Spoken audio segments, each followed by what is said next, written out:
नमस्कार साथीहरु, आज म तपाईहरुलाई लङ भिडियो अर्थात सर्ट भिडियो एडिट गर्ने एउटा एप्लिकेसनको बारेमा जानकारी दिँदैछु। त्यस एप्लिकेसनको सहायताबाट हामीले लङ तथा सर्ट भिडियोहरु एडिट गर्न सक्छौं। एकदम सजिलो छ। मोबाइलबाट अफलाइनमा पनि गर्न सकिनेछ है। मोबाइलबाट सजिलो गर्न सकिन्छ। त्यसलाई प्ले स्टोरमा जानु होला। प्ले स्टोरमा गएर इन्सर्ट भिडियो एडिटर यो लोगो खालको यसलाई इन्स्टल गरेपछि ओपन गर्नुस्। यस्तो अप्सन आउँछ। भिडियोमा टच गर्नु होला। त्यसपछि ब्याकग्राउन्ड भिडियोमा टच गर्नुस्। त्यसपछि हाम्रो सबै भिडियोहरु शो हुनेछन् र कुनै एउटा भिडियो टच गर्नुस्। म चाहिँ एउटा भिडियो ल्याएँ, ओके गरे।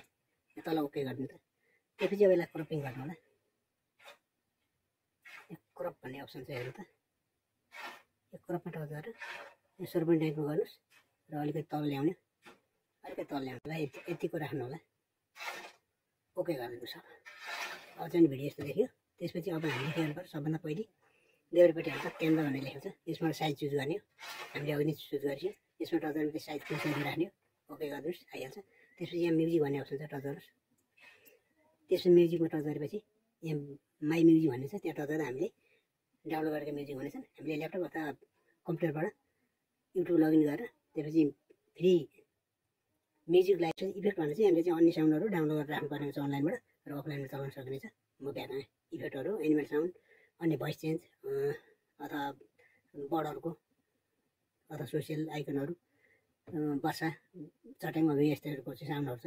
त्यसपछि त्यसमा चाहिँ रेकर्ड गर्ने हो। यसमा रेकर्ड गर्दा चाहिँ म जे बोल्छु त्यो कुरो यहाँ रेकर्ड हुनेछ र यसलाई भोइस चेन्ज पनि गर्न सकिन्छ, स्लो स्पिड पनि गर्न सकिन्छ, कट डिलिट अथवा कट पेस्ट पनि गर्न सकिन्छ।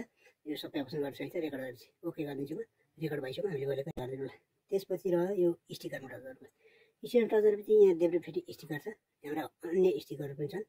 यहाँनिर सबै छ। यो सबै स्टिकर भएकाले यहाँ सबसाई इन्टोहरू पनि हाल्न सकिनेछ। राम्रो एप्लिकेसन छ। ग्रिन स्क्रिनबाट सबसाई इन्टो पनि बनाउन सकिनेछ है। ओके गरिदिनुहोस्। त्यसपछि अब टीमा टच गर्नु।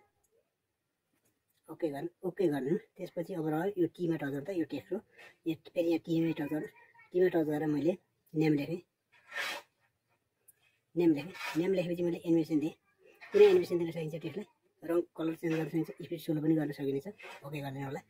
यसलाई कतिसम्म लाने हो ड्र्याग गर्न सकिनेछ। प्ले गरेर हेर्नुहोस्। पहिले म यसलाई ओके गरिदिन्छु र यो भिडियोको पहिलो साउन्ड यो माइकमा टच गरेर ओरिजिनल साउन्ड अफ गरिदिन्छु किनकि कपिराइट आउँछ। त्यसपछि म यो के भएपछि यो इफेक्ट भन्ने छ, भिडियोको कलर चेन्ज गर्ने हो, गर्दा हुन्छ नगर्दा हुन्छ। यहाँ एआई इफेक्ट हुन्छ, त्यो पनि त्यस्तै खालको। यो अन्य पनि त्यस्तै हुन्।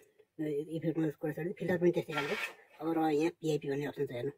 भिडियो कहाँनिर ओभरले गर्ने त्यहाँनिर राख्नुहोस् र पिआइपीमा टच गर्नुहोस् र कुनै एउटा भिडियोलाई चाहिँ ओभरले गरिदिनु होला। ओके गरिदिनुहोस्। भिडियो माथि आएर बसिसक्यो। यो भिडियोलाई हामीले के गर्न सकिन्छ, हरेक काम भोइस चेन्ज गर्न सकिन्छ, एनिमेसन दिन सकिन्छ, साउन्ड अन अफ गर्न सकिन्छ, डिलिट गर्न सकिन्छ, मास्क गर्न सकिन्छ। मास्क गरेर मास्कमा टच गरेर चाहिँ मास्क टच गरेर ओके गरिदियो भने यो भिडियो यहाँ आएर बस्थ्यो, यहाँ प्ले भयो। यसलाई ड्र्याग गरेर कतिसम्म प्ले गराउने हो, स्लो स्पिड पनि गर्न सकिन्छ। यसलाई सानो पनि पार्न सकिन्छ, लङ चाहिँ पार्न सकिँदैन। यदि भएपछि ओकेमा टच गर्नु होला। पिआइपीपछि यो कटमा टच गर्नुहोस्। कटमा भन्दा यो स्पिडमा टच गर्नु होला है। कटमा टच नगर्नु होला। स्पिडमा टच गर्दाखेरि अब हामीले चाहिँ कति भाग स्पिड गर्ने हो, फेरि स्पिडमा टच गर्नुहोस्। अब यो बिचमा भएर हटाउनु पनि सकिन्छ। यसलाई slow speed, animation, voice change हरेक काम गर्न सकिनेछ। त्यसपछि अब यहाँ डिलिट भन्ने अप्सन छ, त्यो डिलिट गर्ने हो। त्यसपछि यो माइक जस्तोमा टच गरेर साउन्ड अन अफ गर्ने हो, अफ अन गर्न सकिन्छ। अघि मैले भनिसकेको छ। त्यसपछि ब्याकग्राउन्ड चेन्ज भनेको ब्याकग्राउन्ड चेन्ज गर्ने भिडियो मैले बनाइसकेको छ। ब्याकग्राउन्ड चेन्ज गरेर भिडियोको पछाडि ब्याकग्राउन्ड गर्छ र त्यो हाम्रो भिडियो चाहिँ हामीले एनिमेसन दिन सक्नेछौँ। स्लो स्पिड अथवा अन्य तरिकाले भिडियो एनिमेसन गर्न सकिनेछ। ओके गरिदिनु होला। ओके गरेपछि अब र यहाँ स्पिड घडी जस्तो छ। घडीमा टच गर्दाखेरि तपाईँले भिडियोलाई स्पिड गर्न सक्ने। देब्रे ल्याउँदा स्लो र दायाँ लानु भने स्पिड हुन्छ। यहाँ कर भन्ने अप्सनमा टच गरेर पनि तपाईँले यसलाई यसरी गरेर भिडियो स्लो स्पिड गर्न सक्नुहुनेछ। त्यसपछि अब यहाँनिर एनिमेसन पछि यो एआई कट भनेर अनलाइनबाट हो, यो चाहिँ अफलाइनबाट हुँदैन। म चलाउँदैन अहिले। एआई कट भन्छ। क्रपिङ अघि नै भनिसकेँ। क्रपिङ अब मेन अप्सनहरू भन्छु म। यहाँ मान्छेको जस्तो आइकन छ, त्यसमा टच गर्नु होला।